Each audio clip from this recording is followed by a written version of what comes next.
오늘 우리에게 주시는 하나님의 말씀은 갈라디아서 2장 1절에서 10절 말씀입니다.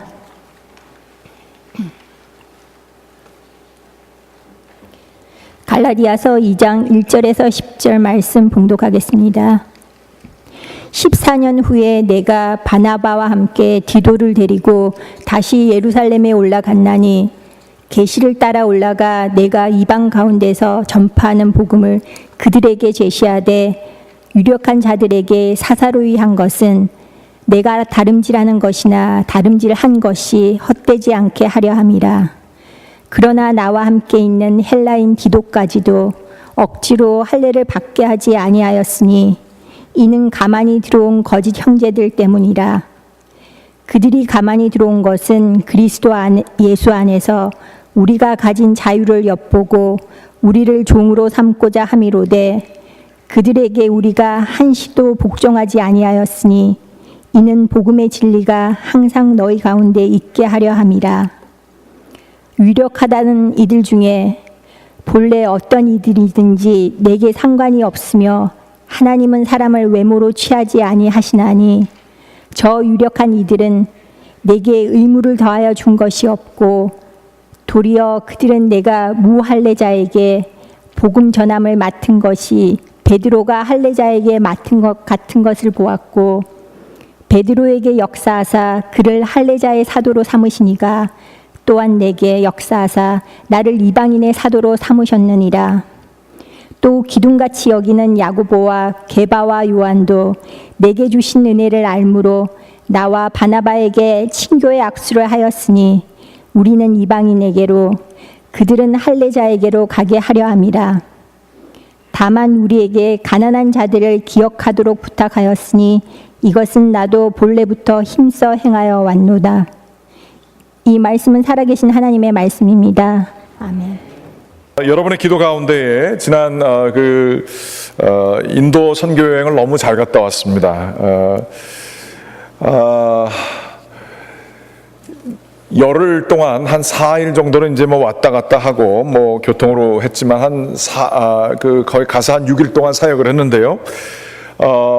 우리가 10명이 갔는데 세 팀으로 나눠져 가지고 한 30개 소그룹 모임에 갔습니다. 그래서 한 800여 명을 만나고 한 700 어느 정도를 결신자들이 생겼고 세례는 한 671명 정도에게 세례를 주고 왔습니다. 저 개인적으로도 한 200명에서 250명 정도를 세례를 준 것 같아요. 그 얘기를 제가 어떤 제 동료 목사님에게 말씀을 나눴더니 야, 1년에 세례 한 명 주기도 힘든데 한 250년, 300년치 세례를 주고 왔구나 그런 얘기를 해주셨습니다. 그러고 보니까 정말로 얼마나 기쁘고 복된 그러한 일을 하고 왔는지 모릅니다. 위에서 기도해 주시고 염려해 주시고 또 여러 가지로 후원해 주신 여러분들께 감사를 드립니다. 가서 한 사역 중에 제일 큰 사역이 여기는 좀 다른 선교여행과 다르게 복음 전파가 그리고 세례를 주는 게 아주 주 사역이었습니다. 그거밖에 한 게 없어요. 사람들이 이렇게 모아놓으면 다 예수 믿지 않는 사람들인데 뭐 미국에서 사람들 왔다 그래서 사람들이 이렇게 모인다고 그래요. 그래서 이제 저희가 그림을 보여주면서 복음을 제시를 하고 예수 그리스도를 믿으면 천국 가고 예수 그리스도를 안 믿고 거절하게 되면 지옥에 간다고 이렇게 얘기를 합니다. 그리고 결신자가 있으면 예수 그리스도 믿고 천국 가고 싶으면 손 들라고 그래요. 그러면 다 이렇게 웃는 얼굴로 손을 듭니다. 그러면 그분들에게 정말로 예수 믿는 거를 확증해서 도장을 찍으려면 세례를 받아야 된다고 얘기를 해요. 그래서 세례를 베풉니다. 다 동의해서 세례를 베풀게 되었습니다. 조금 다 세례 받은 사람들이 다 준비가 된 사람들이냐 그렇진 않아요. 그렇게 그냥 한 행사로 지나갈 수 있는 위험도 있습니다. 하지만 복음을 전파를 하고 예수 그리스도의 이름을 나누는 이 사역이 얼마나 귀중하고 세례를 주는 게 얼마나 귀중한 일인지 이렇게 있을 때도 그랬지만 돌아오고 나서 마음에 큰 감동이 이렇게 남아 있습니다. 이렇게 복음 전파하고 세례 주는 게 주님께서 원하셨던 일인데 야, 이거 정말 귀중한 일이구나 생각을 가지게 됐어요.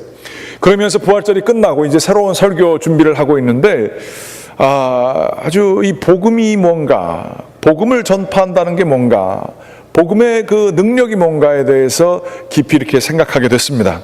그러면서 새로운 설교 시리즈를 준비하면서 복음의 진리, 가장 기본되는 것이지만 이 복음의 진리에 대해서 다시 한번 생각해 보면서 복음이 저희의 삶 속에 깊은 영향력을 미치는 축복이 있게 되기를 간절히 기원하는 마음입니다. 로마서 1장 8절 말씀에 보게 되면 이런 말씀이 쓰여져 있습니다. 먼저 내가 예수 그리스도로 말미암아 너희 모든 사람에 관하여 내 하나님께 감사함은 너희 믿음이 온 세상에 전파됨이라.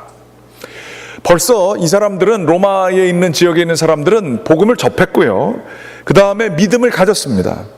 그래서 이 믿음을 세상에 다 전파하는 역할까지도 했어요. 그러니까 아주 신앙적으로 벌써 기존 교회가 된 것이지요. 그래서 그것 때문에 바울 선생님이 감사한다고 얘기를 하고 있어요. 그런데 같은 맥락에서 로마서 1장 15절에 보게 되면 이런 말씀을 해주고 계세요. 그러므로 나는 할 수 있는 대로 로마에 있는 너희에게도 복음 전하기를 원하노라. 이게 궁금합니다. 아니, 기존 교회가 돼서 믿음도 있고 벌써 선교 활동도 많이 하는데 이 사람들에게 다시, 로마에 있는 너희에게 다시 복음을 전하기를 원하노라 라고 얘기를 하고 계시는 거예요. 그게 좀 이 순서에 안 맞잖아요. 안 믿는 사람들이 있을 때 복음을 전하는 건 줄 알았는데 그렇지 않은 거예요. 이미 믿고 있는 교회지만 여기에 복음을 전하겠다라는 얘기예요.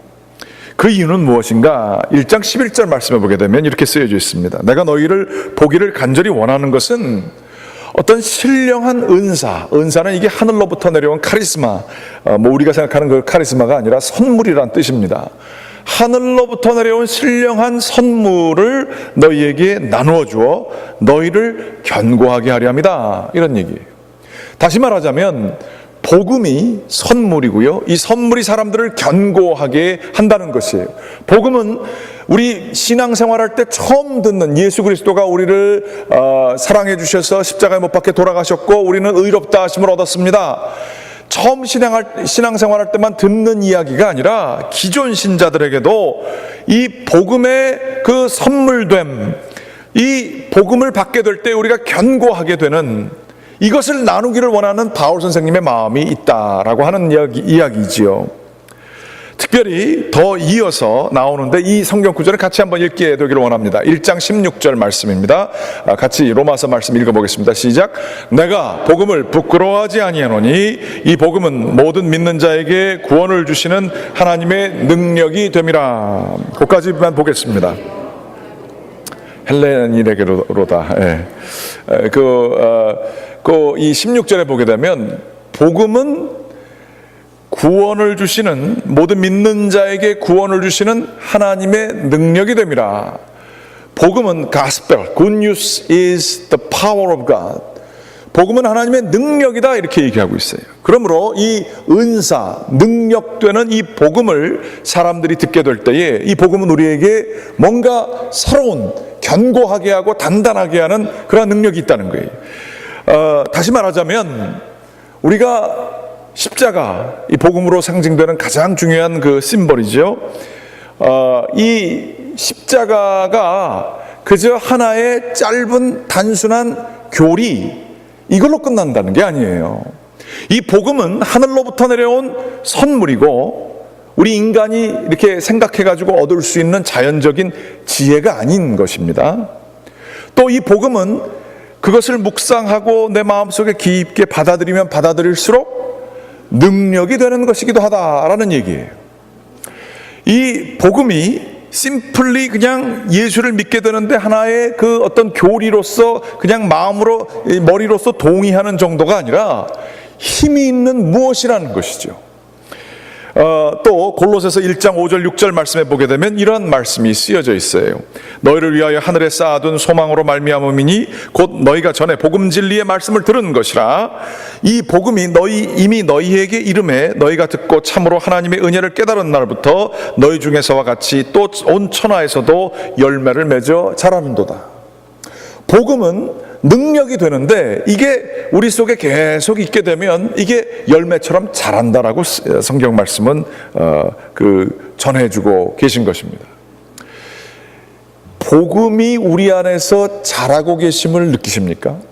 복음이 우리 안에서 참 능력이 돼서 내 삶을 변화시켜 주시는 것을 경험하고 계십니까? 어떤 신학자는 이렇게 얘기를 했어요. 우리의 신앙의 문제는 우리가 복음에 집중하지 못하는 것이다. 그러므로 믿음의 능력, 경건의 능력이 우리 안에서 자라지 못하는 것이다. 이렇게 얘기를 하고 있어요. 우리의 신앙 모든 것들이 복음으로 집중되어야 되는데 거기에 집중하지 못하고 다른 것에 빠져 들어가는 그러한 성향들이 많다라고 하는 것이죠. 복음은 그럼 과연 무엇입니까? 우리가 다 알고 있지만 로마서 3장 24절 말씀에는 이러한 이야기가 쓰여져 있어요. 그리스도 예수 안에 있는 속량으로 말미암아 하나님의 은혜로 값없이 의롭다 하심을 얻은 자 되었느니라. 로마서 3장 16절도 있지만 요한복음 3장 16절도 있지만 로마서 3장 24절에서 복음을 이렇게 간단하게 얘기하고 있어요. 그리스도 예수 안에 있는 속량으로 말미암아 하나님의 은혜로 값없이 의롭다함을 얻은 자 되었느니라. 속량이 뭡니까? 속량은 과거의 그 노예제도와 관련되어 있는 언어라는 거예요. 노예들이 그 돈을 주고 노예들이 팔고 사고를 당하지 않았습니까? 그런데 어떤 주인이 이 노예를 돈 주고 산 거예요. 그리고 나서 노예 문서를 얻지요. 그 노예 문서가 있는 한 이 노예는 그 사람의 소속이 되는 겁니다. 그런데 돈을 주고 샀는데 그 노예를 자기의 것으로 가지지 아니하고 찢어버린 거예요.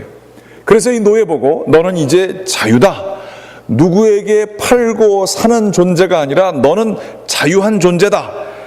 이거를 값없이 자기가 아무것도 안 했는데 이렇게 해주셨다라는 얘기예요. 이게 바로 이 복음의 핵심되는 내용입니다. 중요한 것은 하나님께서 우리를 어떻게 자유하게 해주셨느냐. 그것은 돈을 주고 사신 것이 아니라 자신의 목숨, 예수 그리스도의 목숨을 대가로 치르시고 우리를 자유하게 하셨다라고 하는 것이죠. 그래서 우리는 자유한 사람이 되었다. 은혜로 내가 나 되었다라는 것을 우리들이 믿는 것이 복음의 핵심이라 이렇게 볼 수가 있겠습니다. 근데 오늘 갈라디아서에 있는 말씀에 보게 되면 갈라디아서 2장에 이런 얘기가 있어요. 2장 5절 말씀에 이런 말씀이 쓰여져 있습니다. 그들에게 우리가 한시도 복종하지 아니하였으니 그들은 누구냐 하면 이 갈라디아 교회에 다른 복음을 전해준 사람들이에요. 뭔가 이상한 식으로 복음을 탈취해버린 사람들이에요. 이들에게 복음을 복종하지 않게 된 것은 여기에 복음의 진리가 너희의 가운데에 있게 하려 함이라. 그러면서 이 복음이 지켜져야 될 복음의 진리가 있다라는 얘기를 오늘 이 말씀 속에서 하고 있습니다. 이 복음을 어떻게 뺏어가려고 했었는가 이런 생각을 좀 하시게 되죠. 그리고 복음이 뭔가 우리가 한번 생각해 보게 되기를 원하는 겁니다. 터툴리안이라고 하는 2세기 3세기에 있었던 신학자가 있었습니다. 이분이 복음에 대해서 아주 선명하게 이렇게 비유를 들어서 얘기를 했습니다. 예수님이 십자가에 달려서 돌아가실 때에 두 강도가 있었던 것처럼 복음의 핵심되는 칭의의 교리, 이 칭의의 교리는 복음을 반대하는 두 강도와 같은 교리 사이에서 십자가형에 당했다라는 이러한 얘기를 했습니다. 무슨 얘기냐? 복음에 반대되는 다른 두 가지 요소가 복음을 늘 위협하고 있다는 이분의 이야기입니다. 하나는 도덕주의와 율법주의입니다. 모든 종교와 사회의 근간을 이루고 있는 법 중심의 생각이에요. 또 한쪽은 비종교 혹은 세상에서 얘기하는 자유, 즉 쾌락주의와 상대주의가 위치하고 있다. 이분이 이렇게 얘기를 했습니다. 이 법이라고 하는 것은 진리를 의미하고요. 그러나 거기에는 은혜가 없습니다. 또 반면에 이 쾌락주의와 상대주의에는 사랑, 은혜는 있을지 모르겠어요. 그런데 진리가 없습니다. 그러나 우리 주 예수 그리스도에게는 은혜와 진리가 충만했다라고 요한복음에서 이야기를 하지요. 율법주의란 과연 무엇인가? 그것은 세상을 이루고 있는 법칙입니다. 열심히 일하면 이 피라미드 구조에서 높은 곳으로 올라가는 것을 의미하고요. 또 게으르거나 능력이 없으면 피라미드 밑으로 내려가는 것을 의미합니다. 그런데 이 피라미드 구조가, 이 법이라고 하는 것이 그렇게 안정적이냐? 그렇지가 않습니다. 우리가 다 느끼는 것이지만 이 사회에 이러한 법들이 있어요. 미국에, 그리고 이 세상, 요즘에 있는 세상에서는 이 돈이면 다 되는 자본주의에 살고 있지 않습니까? 나보다 학벌도 안 좋은 것 같고 별로 똑똑하지도 않은 것 같은데 돈을 많이 번 사람이 있다. 그러면 우리는 굉장히 그 사람에 대해서 불편해할 수 있습니다. 저 사람이 왜 나보다 높은 곳에 가야 되느냐? 이게 뭔가 잘못됐다라고 하면서 우리는 이 피라미드 구조의 불공정성을 얘기를 합니다. 또 남들에 대해서 늘 열등감을 가지고 불편하게 생각하는 마음들도 있지만, 반면에 내 밑에 있는 사람들은 업신여기는 마음, 교만한 마음들도 있어요. 이게 세상을 이루고 있는 법칙일 뿐만 아니라 교회 안에서도 그런 것들이 참 많이 있습니다. 이 세상의 율법주의, 예수님 시절에는 바리새인으로 대표되는 이 율법주의는 많은 사람들을 참 불행하게 만듭니다. 두렵게 만듭니다. 내가 이거 잘못하면 이 앞으로 어떻게 될 것인가? 내 미래가 앞으로 어떤 식으로 전개되어야 될 것인가? 이러면서 자신의 능력에 따라 어디 위치에 처하느냐, 이거에 연연해 가면서 살아가는 거예요. 바리새인들은 하나님께 기도할 때도 내가 저 가난한 사람들, 저 이방인들, 저 죄인들, 이런 사람들보다 제가 저런 사람들이 되지 않은 거에 대해서 감사하는 기도를 드렸던 사람들이에요. 이 법의 구조를 가지고 자기가 하나님께 더 가까이 있다라고 생각했던 사람들이죠. 그런데 예수님께서는 이 율법주의를 끊임없이 흔들어 놓고 깨어 놓으신 분이세요. 그들이 중요시하게 생각하는 그 법들을 새롭게 해석을 하십니다. 눈으로 범죄한 것, 이것도 간음이다라고 얘기를 하시고요. 사람들에게 어리석다라고 얘기하면 그 사람을 살인한 거라고 얘기하며 그 법을 더 극단적으로 밀고 가세요. 그래서 어느 누구도 빠져나올 수 없게 만드시는 거죠.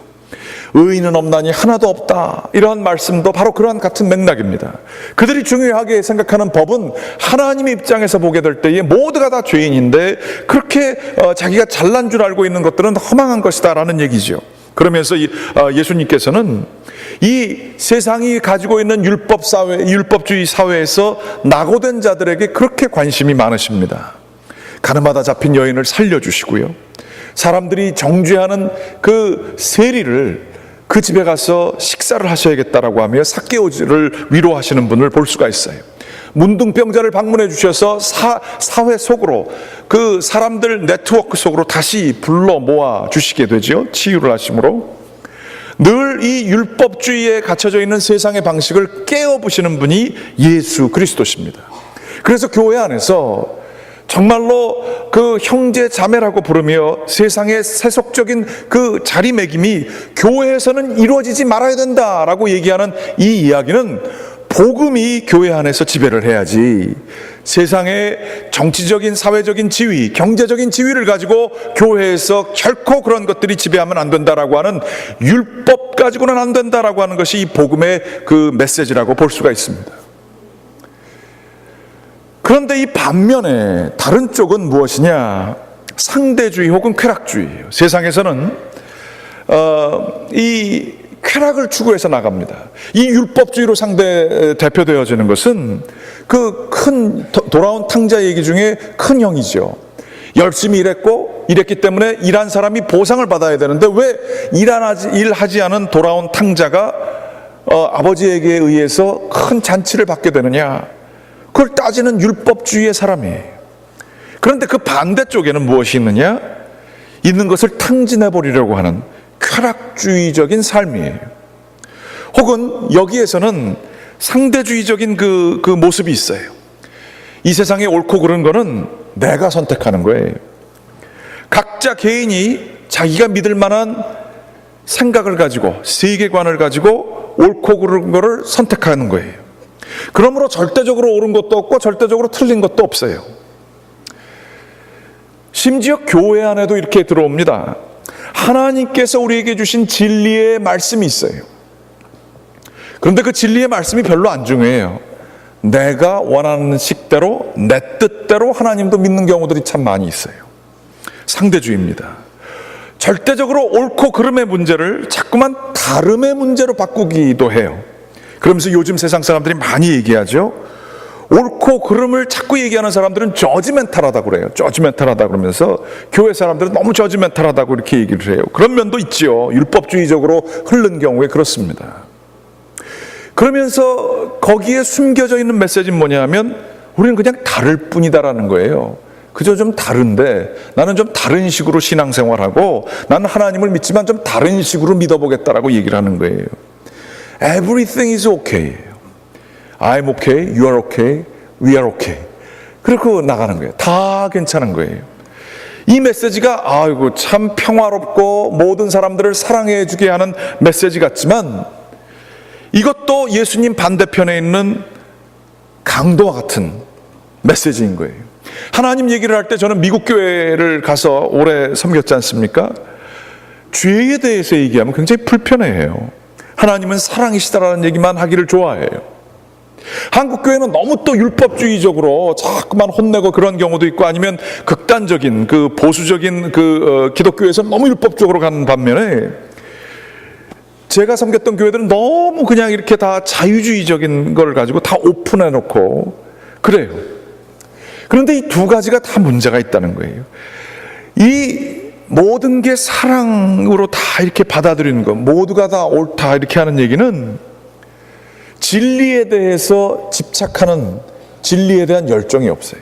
예수님께서 십자가에 돌아가시게 될 때에 인간의 죄 때문에 돌아가셨잖아요. 우리의 죄가 틀렸기 때문에 그거에 대한 대가를 치르기 위해서 십자가에 돌아가신 거예요. 만일 이 죄의 문제가 다름의 문제로 얘기가 되고 옳고 그름을 포기하게 되면 십자가는 하나님께서 예수님에게 지우실 필요가 전혀 없으셨던 거죠.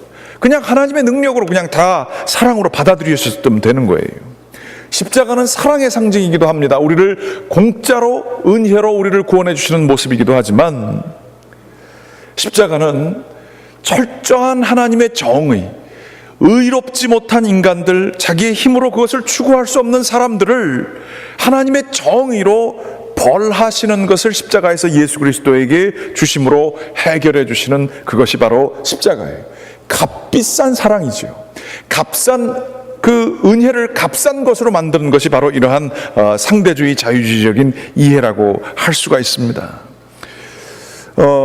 어떤 분이 이런 얘기를 하셨어요. 목사님이 어떤 목사님들을 설교를 할 때 반면에 이런 막 그냥 사람들을 정죄하는 설교를 하시는 설교가 있는데 어떤 분들은 그 정죄하는 설교가 멀리서 사람들에게 돌 던지듯이 그냥 틀렸다라고 얘기하는 분도 있는 반면에 정말로 어떤 목사님은 그 사랑하는 교우들과 그 믿지 않는 사람들을 품 안으로 끌어안으면서 사랑으로 자식을 눈물로 끌어안으면서 그 자식이 잘 되기 위해서 눈물을 던지는 그 눈물로써 진리를 선포하시는 목사님의 모습이 있었다는 거예요. 그 차이죠. 요즘 세대에 바른 거 얘기하는 사람들은 왕따 당합니다. 뭐가 옳고 그름에 대해서 얘기하는 사람들은 이 사회적인 분위기가 왕따 당하고 있어요. 십자가에서 하나님께서 원하시는 공의로운 삶, 거룩한 사람을 얘기하는 것은 고리타분하고 재미없는 걸로 이해가 되고 있어요. 다 받아들여줘야 돼요. 원하는 만큼 자기가 원하는 대로 신앙생활도 해야 돼요. 저 미국 교회 보니까 한 달에 한 번 나오면 레귤러리 교회 나오는 신앙 좋은 사람 되더라고요. 11조를 온전한 11조 드리는 사람 거의 미국 교회는 없더라고요. 그러면서 하나님께서 우리에게 원하시는 진리를 따르는 삶을 거룩한 열정을 가지고 사는 사람들이 별로 없는 거예요. 이렇게 율법주의와 상대주의, 자유주의가 이렇게 합하게 되면 가장 악한 모습이 나오게 돼요. 나 자신에게는 굉장히 관용적이고요, 다른 사람들은 정죄하는 쪽으로 나가게 되는 거예요. 이런 사람들이 모이게 되면 자기는 굉장히 자기에겐 관용하고 상대방에 대해서는 율법주의를 나가게 될 때 복음에 정반대되는 현상이 일어나요. 지옥이 이루어집니다. 당신은 왜 이거 못하느냐 혼만 내요. 그러면서 자기한테는 다 예외로 적용돼요. 지옥과 같은 상황이에요. 분명히 피해자들은 있는데 가해자들은 없어요. 바로 이게 하나님 없는 세상입니다. 그런데 복음은 그 세상의 모습을 완전히 뒤집어 놓는 거예요. 자신은 하나님 앞에서 죄인임을 깨닫습니다. 그리고 하나님의 절대적인 그 기준에 의해서 자기 자신을 늘 회개를 합니다. 그렇지만 상대방에 대해서는 자기가 은혜를 받은 자이기 때문에 넉넉하게 대해줄 줄 압니다. 그럴 수도 있지. 그러면서 넉넉하게 대해줘요. 그러나 그 넉넉함이 결코 진리 없는 허망한 넉넉함이냐, 다 좋고 다 아무거나 다 좋다라는 넉넉함이냐, 그 사람의 삶을 보면 그렇지 않죠. 철저함이 있고 하나님 앞에서 죄인으로서 느끼면서 바른 것을, 거룩함을 추구하는 그 삶이 있기 때문에 그 사람을 보면 여기서 진짜가 느껴지게 되는 것이죠. 이 복음의 능력에 대해서 잠깐 제 개인의 경험을 가지고 제가 경험했던 것을 말씀을 나누고자 합니다. 제가 30대 초반에 목회를 하는데요, 참 고민이 많았습니다. 왜 그랬는지 모르겠어요. 참 마음이 어둡고 그 목회를 하면서도 답답한 게 많았습니다. 결혼도 그때 안 해가지고 결혼 문제 가지고도 기도를 하고 있었고, 공부를 하고 있었는데 그것도 잘 안 돼가지고 그것도 가지고 기도하고 있었고, 교회도 겉으로 보기엔 잘 되고 있었지만 제 자신의 한계도 느끼고 있고, 제 자신의 한계를 제가 잘 느끼고 있는데도 꼭 지적하시는 분들도 옆에 계시더라고요. 그래서 그것 때문에 힘들고 어려웠었어요. 그래서 답답한 거예요. 그러면서 제가 느끼고 있는 거는 스스로에 대한 한계이기도 하지만 막 화도 나는 거예요. 사람에 대한 섭섭함, 분노, 그 앞길이 어떻게 돼야 될지 참 어두운 마음, 이런 것들을 가지고 기도를 하고 있었어요. 그러면서 늘 나는 결론은 내가 더 열심히 해야 된다 그러면서 자기를 괴롭히는 거예요. 남들에 대해서는 불편한 마음만 가지고 있고 내가 더 열심히 해야 된다. 근데 기쁨이 없어요. 답답하고 늘 어렵고 평화는 없고 그런 상황 속에 있었습니다. 그리고선 하나님께서 뭘 좀 해달라고 기도를 하는데 아무것도 안 되는 거예요. 하나님 원망스럽고 그럴 때도 있었습니다. 그런데 어느 날 기도를 하는데요, 새벽 기도가 끝나고 다른 분들 다 나가시고 혼자서 이러고 눈을 뜨는데 아마 봄날이었던 것 같아요. 그때도 그 창문가로 이렇게 햇빛이 딱 비치는데 그게 십자가를 쫙 비치는데 그 십자가가 제 마음속에 이렇게 다가왔어요. 머리로 알고 있는 복음이 아니라 정말 예수님이 십자가에서 나를 사랑해 주셔서 돌아가신 게 이렇게 머리로 프로세스된 게 아니에요. 그냥 아름다운 신비스러운 봄날 아침 햇살에 비친 십자가를 통해서 제 마음에 이렇게 오더라고요. 그리고 그게 계속 지속되면서 샤워를 하는데 이런 말씀을 주시는 것 같아요. 도목사, 도상원, 네가 왼쪽으로 가든지 오른쪽으로 가든지, 그리고 그 결정들이 너를 편한 곳으로 이르는 게 아니라 이쪽이건 저쪽이건 다 너를 힘들게 하는 결정들이 된다 할지라도 염려하지 말아라. 두려워하지 말아라. 너는 내 아들이고 내가 너와 항상 함께 할 것이다. 강하고 담대하라. 두려워하지 말아라. 내가 너와 함께 함이라. 앞으로 놓여진 길이 어려운 길이 될 수도 있고 고난이 있는 길이 될 수도 있고 너가 원하는 것이 이루어지지 않는다 할지라도 걱정하지 말아라. 내가 너와 함께 그 고난의 길을 같이 걸어줄 것이고 너를 정령 푸른 초장으로 이끌어줄 것이다. 그런 말씀이 저 가운데 오더라고요. 되돌이켜 생각해 보니까 그게 복음의 메시지였어요. 어떻게 돼야지, 내가 늘 더 잘해야 될 것 같고 자기 자신을 괴롭히고 뭐 남들을 원망하고 이거 다 율법주의적인 것이고요. 그게 또 마음대로 안 되니까 뭐 세상적으로 그냥 좀 도피하려고 쾌락적인 것들 찾는 거. 꼭 이렇게 살아야 되나 싶은 마음에 이것도 좋고 저것도 좋고 좀 타협하려고 하는 마음, 이거 쾌락주의적인 거죠. 그러나 이러한 세상적인 기준이 아니라 하나님과의 만남이 이루어지고 그 만남이 조건이 아니라 예수 그리스도에 의해서 나를 붙들어 주시는 그 음성을 그냥 머리로가 아니라 가슴으로 느끼게 되었었습니다. 그랬더니 상황은 하나도 바뀐 게 없는데 세상이 달라지더라고요. 찬양 중에 이런 게 있습니다.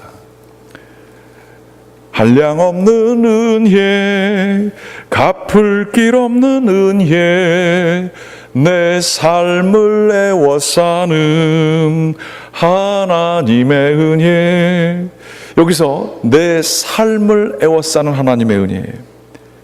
그 하나님의 음성을 듣기 전에는 내 삶을 애워싸는 거는 걱정, 근심, 아픈 거, 힘든 거, 좌절하는 거, 사람들에 대한 섭섭함, 원망, 이런 것만 있었어요. 내 삶을 애워싸는 게. 혹시 이 가운데도 그런 분 계시지 않으세요? 지금 일로 저 돌아봐도 사람들에 대한 원망, 절로 돌아봐도 힘들고 어렵고 어디로 갈지도 모르겠고, 혹시 그런 분 계시지 않으세요? 복음의 능력이 여러분과 함께 하기를 바랍니다. 복음의 능력으로 내가 하나님께 귀한 존재로, 핏값으로 산 귀한 존재임을 깨닫게 되었을 때에 내 삶을 애워싸는 게 하나님의 은혜더라고요. 감사함이고 감격이었습니다. 신앙의 능력이 거기 있어요. 나는 귀한 존재예요. 하나님께서 나를 사랑하사 예수 그리스도를 십자가에 못 박히시고 나를 죄에서, 세상 그 율법에서, 세상 쾌락에서 나를 자유하게 하시는 하나님의 능력이, 그게 복음의 능력입니다. 그것을 받아들이게 되면 내 삶을 애워싸는 게 감사함이고 감격이고 은혜가 될 수 있습니다. 원하고 기도하옵기는 이 복음의 능력, 이 복음의 진리에 대해서 계속 말씀을 나눌 텐데, 이 능력이, 저희를 새롭게 하시는 그 능력이 저와 여러분에게 가득하게 되시기를 주님의 이름으로 간절히 기원합니다. 기도하시겠습니다. 하나님,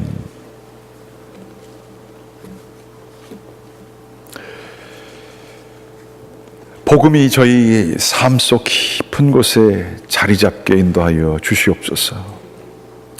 사람들이 뭐라 하느냐, 그 목소리에 흔들리지 않게 도와주시고, 세상적으로 내가 얼만큼 가졌느냐, 얼만큼 높은 위치에 있느냐, 이것이 저희들을 흔들지 않게 도와주시옵소서.